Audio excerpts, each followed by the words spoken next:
Assalamualaikum warahmatullahi wabarakatuh.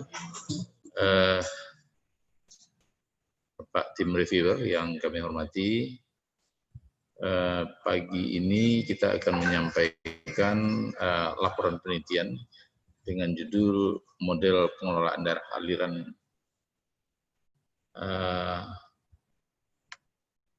batang pesaman berkelanjutan di Provinsi Sumatera Barat. Penelitian ini terdiri atas saya sendiri, Bintang Dewata, kemudian tim yang lain adalah Dr. Iswandi Umar, SPD MSI. Penelitian ini didanai oleh PNPB 2019 oleh Lembaga Penelitian Pengabdian Masyarakat. Dalam penelitian ini kita terdiri dari 2 orang. Yang pertama saya dan Pak Is.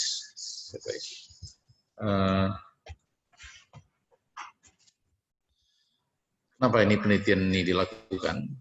Yang pertama adalah bahwa tinggi lajunya deforestasi pada das daerah atau daerah aliran sungai Pasaman. Yang kedua adalah das Pasaman memiliki tangkapan air yang terbesar di Kabupaten Pasaman. Kemudian peningkatan bencana banjir pada das Pasaman setiap tahunnya. Selanjutnya kerugian akibat bencana banjir. Kemudian tujuan penelitian ini yang pertama adalah menggambarkan kawasan rawan banjir. Yang kedua adalah mengevaluasi dampak banjir terhadap kondisi sosial ekonomi masyarakat. Kemudian adalah mensintesakan arahan kebijakan mitigasi bencana banjir pada das Batang Pasaman. Selanjutnya penelitian ini akan disampaikan oleh Pak Iswandi Umar. Silakan, Pak. Baik, ini adalah lokasi penelitian das Pasaman, di mana daerah penelitian ini terdapat pada Kabupaten Pasaman. Secara hasil yang kami peroleh, bahwa di das Batang Pasaman ini, menurut kerawanannya terdapat sekitar 30% wilayah ini merupakan sangat tinggi. Kemudian sekitar 25 sampai 30% wilayahnya ini terkategori sedang dan sisanya terkategori sangat rendah untuk bencana banjir. Kemudian kalau kita lihat, kita bandingkan dengan penggunaan lahan, di mana pada zona rawan tinggi ini pemanfaatan lahan oleh masyarakat sebagian besar digunakan untuk pemukiman, untuk pertanian sawah, untuk perkebunan, dan pertanian campuran atau kebun campuran.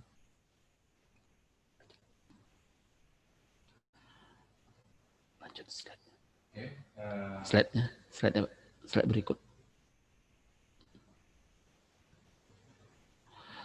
Sebagai arahan kebijakan pembangunan berkelanjutan terdapat 5 tingkatan, di mana yang menjadi prioritas utama dalam arahan kebijakan pembangunan berkelanjutan, yakni pengerukan sedimentasi yang terdapat pada das Batang Pasaman atau Sungai Pasaman ini. Karena pada bagian muara das Batang Pasaman ini memiliki kemiringan antara 0 sampai 8%. Dengan kondisi kemiringan 0 sampai 8% ini menyebabkan endapan sedimentasi mempengaruhi banjir di daerah Batang Pasaman ini. Sehingga hampir 3 sampai 4 kali dalam setahun das Pasaman ini selalu mengalami banjir yang relatif tinggi. Kemudian sebagai kebijakan kedua terdapat pada elemen 1 dan elemen 6, yakni pada das ini perlu dilakukan konservasi dan reboisasi pada bagian hulunya. Kenapa ini penting? Karena di bagian hulu saat sekarang ini terjadi penggundulan atau deforestasi. Hal ini memicu tingginya debit air ketika musim penghujan dan berkurangnya ketika musim kemarau. Dan selain itu pada kawasan ini juga menyebabkan tingginya erosi karena banyaknya lahan terbuka. Sebagai arahan yang lanjutannya adalah peningkatan sosialisasi kebencanaan. Untuk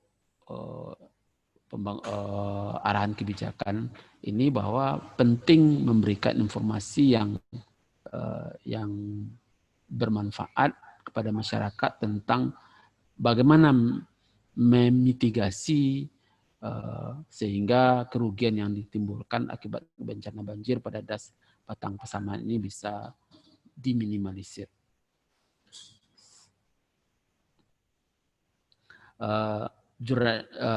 Output dari penelitian ini telah dimuat pada jurnal internasional Geomet dengan judul Management of Flood Hazard Area in Pasaman River Basin of Water Pasaman, West Pasaman Regency, West Sumatera Provinsi. Selanjutnya, dan bahan dari penelitian ini sudah menjadi referensi atau rujukan untuk jurnal, untuk proceeding, seminar baik nasional maupun internasional yang dilakukan oleh Pusat Studi Lingkungan Hidup. Dan insya Allah tahun ini akan kami hasilkan buku ajar dan haki pada penelitian yang terkait dengan das Batang Pasaman ini. Terima kasih. Saya kembalikan kepada Bapak Dr. Indang Dewata. Assalamualaikum warahmatullahi wabarakatuh. Terima kasih banyak Pak Is. Demikianlah presentasi singkat yang disampaikan dari penelitian kami.